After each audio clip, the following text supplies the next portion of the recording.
Hello दोस्तों, कैसे हैं आप? उम्मीद करता हूँ आप लोग सभी अच्छे होंगे। आज से हम इसमें प्रैक्टिस सेट शुरू करने वाले हैं। अभी शुरू में हम इसमें हिंदी के प्रैक्टिस सेट शुरू करेंगे और फिर इसके बाद उत्तराखंड के और फिर इंडिया के प्रैक्टिस सेट शुरू कर देंगे। अभी हो सकता है थोड़ा बैकग्राउंड में आवाज़ें आ रही हो, आप इसे थोड़ा इग्नोर करना। इस पेपर की पीडीएफ आपको हमारे टेलीग्राम चैनल पे मिल जाएगी। टेलीग्राम चैनल का नाम है गढ़वाल अकेडमी। इसकी लिंक मैं आपको डिस्क्रिप्शन में भी पिन कर दूँगा, आप वहाँ से ज्वाइन कर लेना। यह एक मॉडरेट पेपर है। इसका स्कोर होगा एवरेज स्कोर होगा इसका 16। मॉडरेट पेपर है तो ना ज़्यादा आसान ना ज़्यादा कठिन। अगर आप 16 स्कोर करते हैं तो अच्छी तैयारी है आपकी। चलिए शुरू करते हैं। पहला प्रश्न है, स्टिंग ऑपरेशन मुख्य रूप से किस पत्रकारिता के अंतर्गत आता है? तो इसका आंसर है ऑप्शन डी, खोजी पत्रकारिता के अंतर्गत। थोड़ा मैं इनके बारे में बता देता हूँ। वॉच डॉग पत्रकारिता, वॉच याद रखना, वॉच वॉच मतलब क्या होता है? देखना, यानी सरकार के काम पर निगाह रखना या उनके काम को देखना, और जिन्होंने भ्रष्टाचार किया है उनका पर्दाफाश करना, ये सब आता है वॉच डॉग पत्रकारिता के अंतर्गत। फिर आता है पेज 3 पत्रकारिता। पेज 3 पत्रकारिता में आता है फैशन, अमीरों की पार्टियाँ, जो बड़े बड़े व्यक्ति होते हैं उनके निजी जीवन के बारे में, ये सब आता है पेज 3 पत्रकारिता के अंतर्गत। फिर आता है एडवोकेसी पत्रकारिता। एडवोकेट क्या करता है? पैरवी करता है। यानी कि एडवोकेसी पत्रकारिता में आता है किसी मुद्दे या किसी विचारधारा की पैरवी करना और उसके पक्ष में जनमत संग्रह करवाना, ये सब आता है एडवोकेसी पत्रकारिता में। अगला प्रश्न है, मनु भंडारी की प्रसिद्ध रचना एक इंच मुस्कान का विषय क्या है? इंपॉर्टेंट प्रश्न है ये भी। एक इंच मुस्कान किसकी है? मनु भंडारी की। तो इसका विषय है आधुनिक लोगों की दुखांत प्रेम कथा, ऑप्शन ए। और ऑप्शन के बारे में बताता हूँ। जातिगत विभाजन पर टिप्पणी, यह है गलता लोहा का विषय, और गलता लोहा रचना है शेखर जोशी की। ठीक है, थोड़ा राइटिंग भी ख़राब है यार, डिस्प्ले पे लिखने की आदत नहीं है ना, धीरे धीरे आदत बन जाएगी तो राइटिंग भी सुधर जाएगी मेरी। वैसे अच्छा लगता हूँ मैं कॉपी में। अगला है कृषकों पर आधारित महाकाव्य, यह है गोदान, और गोदान तो आपको पता ही है प्रेमचंद की रचना है। अगला प्रश्न है, किसकी वर्तनी शुद्ध है? भौगोलिक गलत, मत्स्येंद्र गलत, ये ऑप्शन डी इसका सही है, आनुषांगिक। इनकी शुद्ध वर्तनी बताता हूँ मैं आपको, ये है भौगोलिक, ऐसे लिखते हैं भौगोलिक। मत्स्येंद्र, इसमें आता आधा ता, मत्स्येंद्र।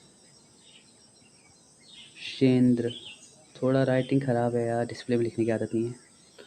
मंत्रिमंडल, मंत्रिमंडल में ना छोटी ई की मात्रा आती है, मंत्रिमंडल, फिर ये सही हो जाता। अगला प्रश्न है, निम्न में कौन सा व्यक्ति यह मानता है कि कुमाऊनी का विकास सौरसेनी अपभ्रंश से हुआ है? इंपॉर्टेंट क्वेश्चन है, आयोग आजकल ऐसे ही प्रश्न पूछ रहे हैं। अब इसका आंसर है धीरेन्द्र शर्मा। देखो मैं एक चीज़ बताता हूँ, 3 लोग ऐसे हैं जो मानते हैं कि कुमाऊनी का विकास ना सौरसेनी अपभ्रंश से हुआ है। वो 3 हैं, एक तो है धीरेन्द्र शर्मा, एक है उदय नारायण तिवारी, और लास्ट है तीसरा है नारायण दत्त पालीवाल। और 3 लोग ऐसे हैं जो मानते हैं कि कुमाऊनी का विकास ना दरद, खस और पैसाची से हुआ है। तो वो 3 लोग हैं, एक तो है ये ग्रेसन, एक है डी शर्मा, एक है ये सुनीति कुमार चटर्जी। नोट कर लेना आप इसे, इम्पॉर्टेंट है ये। अगला प्रश्न है, 1935 में किसने नागरी लिपि सुधार समिति बनाई? नागरी लिपि सुधार समिति 1935 में, तो 1935 में बनाई ये काका कालेकर ने। सर्वप्रथम लिपि सुधार समिति बनाई थी गोविंद रानाडे ने सर्वप्रथम। और फिर पता क्या हुआ, 1947 में भी उत्तर प्रदेश सरकार ने नागरी लिपि सुधार समिति बनाई। इसके अध्यक्ष थे आचार्य नरेंद्र देव। पर अभी इसका आंसर है 1935 नागरी लिपि सुधार समिति काका कालेकर। अगला प्रश्न है, निम्न में सत्य कथनों का चयन कीजिए। कथन 1, या वा को अर्ध स्वर कहा जाता है, सही है। ला को पार्श्विक व्यंजन है, ये भी सही है, दोनों कथन सही है। इसमें मैं ना ला और रा में बहुत कंफ्यूज होता हूँ, इसके बारे में बता देता हूँ थोड़ा। ला तो आपको पता चल गया कि पार्श्विक व्यंजन है, रा एक लुंठित और प्रकम्पी व्यंजन है। ये शायद एग्जाम में भी आ रखा है, ये क्वेश्चन इंपॉर्टेंट है, आप नोट कर लेना इसको, वैसे आपको आता ही होगा।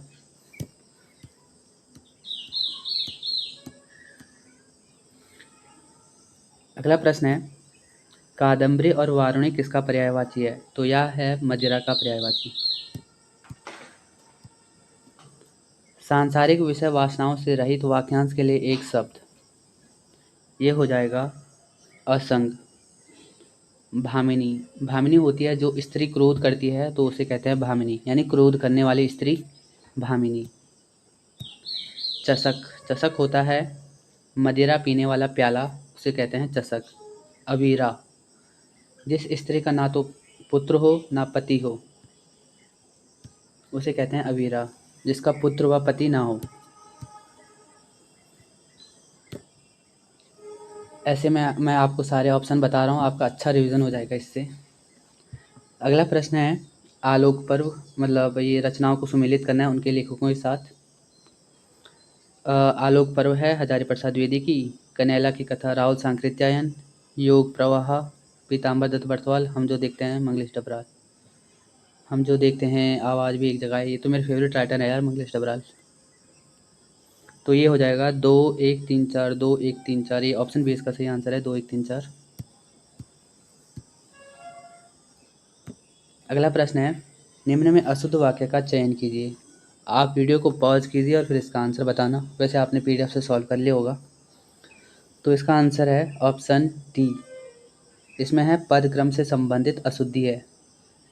जो ये एक है ना, इसने यहाँ पे आना था, फूलों की एक माला ला दो, फिर ये सही हो जाता।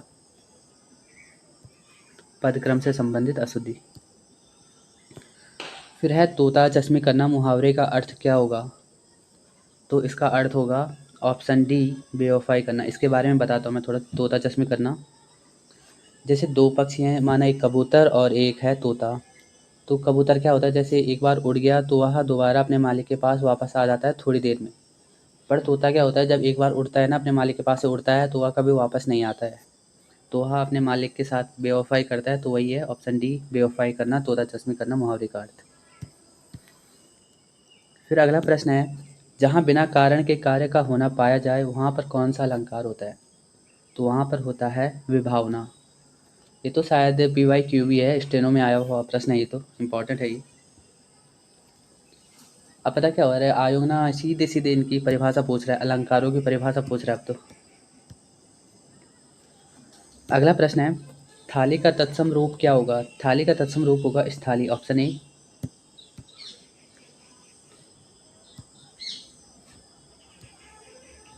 हिंदी। अगला प्रश्न है, हिंदी भाषा के उद्भव और विकास का सही क्रम चुनिए। तो सबसे पहले आता है संस्कृत, तीनों में संस्कृत है। फिर आता है पाली, प्राकृत, अभ्रंश, सौरसेनी, पश्चिमी हिंदी और खड़ी बोली, ऑप्शन ए इसका सही आंसर है। इन दोनों के बारे में बताता हूँ मैं थोड़ा, आपका रिवीजन हो जाएगा अच्छे से। पाली पता क्या है, जो बौद्ध धर्म है ना, उनके जो अधिकांश ग्रंथ है वो पाली भाषा में लिखे गए हैं, और जो जैन धर्म है उनके अधिकांश ग्रंथ ये प्राकृत भाषा में लिखे गए हैं। प्रश्न है, हिंदी शब्दकोश में खा से पहले कौन सा वर्ण आता है? यहाँ पे क्या पूछा है, शब्दकोश। यहाँ पे पूछा है शब्दकोश। शब्दकोश क्या होता है, मतलब डिक्शनरी। अगर ना यहाँ पे होता वर्णमाला, वर्णमाला में आता खा से पहले आता है का, पर यहाँ पे शब्दकोश पूछा है यानी डिक्शनरी। तो यहाँ पे ऑप्शन हो जाएगा खा से पहले आता है छा। छा कैसे आएगा, अगर हम इसका वर्ण विच्छेद करते हैं तो ये होता है, छा का होता है क धन श,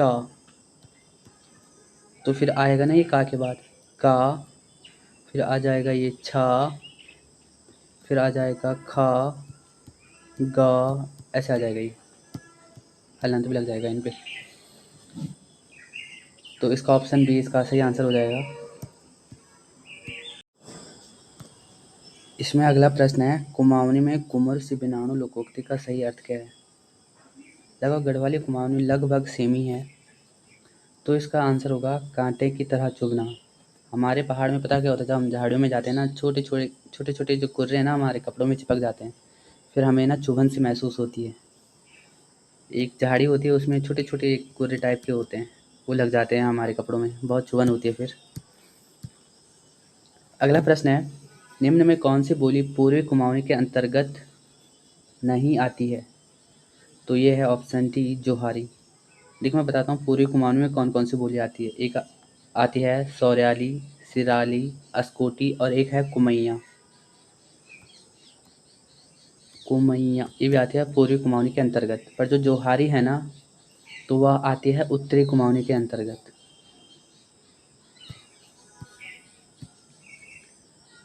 प्रश्न है, निम्न विलोम शब्दों में कौन सा युग्म गलत है? तो ऑप्शन ए इसका सही आंसर है दीर्घायु और चिरायु। ये लगभग समानार्थी शब्द हैं दोनों, और इसका विलोम होगा अल्पायु। अल्पायु।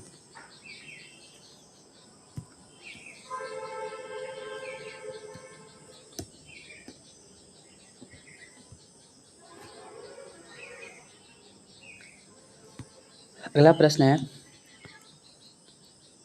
दिए गए कुमाऊनी व गढ़वाली शब्दों को उनके हिंदी अर्थ के साथ सुमेलित कीजिए। तो दीजू का अर्थ होता है बड़ी बहन, मैस का अर्थ होता है पति, गुहाग का अर्थ होता है मक्का और दैन का अर्थ होता है सरसों। तो ये हो जाएगा 2 1 4 3, 2 1 4 3, ऑप्शन बी 2 1 4 3। और इस सीरीज़ का हमारा लास्ट प्रश्न है, सुमेलित करना। दोपहर के बाद का समय, दोपहर के बाद का समय तो ये आ जाएगा अपराह्न। दोपहर का समय आ जाएगा मध्याह्न। दोपहर से पहले का समय आ जाएगा पूर्वाह्न। रात और संध्या के बीच का समय आ जाएगा गोधूली। यानी 2 1 3 4, 2 1 3 4, ऑप्शन बी इसका सही आंसर हो जाएगा। ये वाला तो इम्पोर्टेंट है यार, रात और संध्या के बीच का समय गोधूली। एग्ज़ाम में आ भी रखा होगा ये। उम्मीद करता हूँ दोस्तों आपको ये वीडियो अच्छी लगी होगी। अगर आपको यह वीडियो पसंद आए तो लाइक करना। लाइक करने से ना बहुत मोटिवेट मिलता है। और अभी बैकग्राउंड में ये बहुत सारी आवाज़ें भी आ रही होगी, इसको इग्नोर करना। भविष्य में मैं इसे सुधार करूँगा। अभी मेरा नया चैनल है, हो सकता है मैंने बहुत सारी गलतियाँ की हों, इम्प्रूवमेंट की ज़रूरत है मुझे अभी। आप लोग बताना कि मैं क्या-क्या सुधार कर सकता हूँ अपनी वीडियो में। ठीक है दोस्तों, धन्यवाद आपका।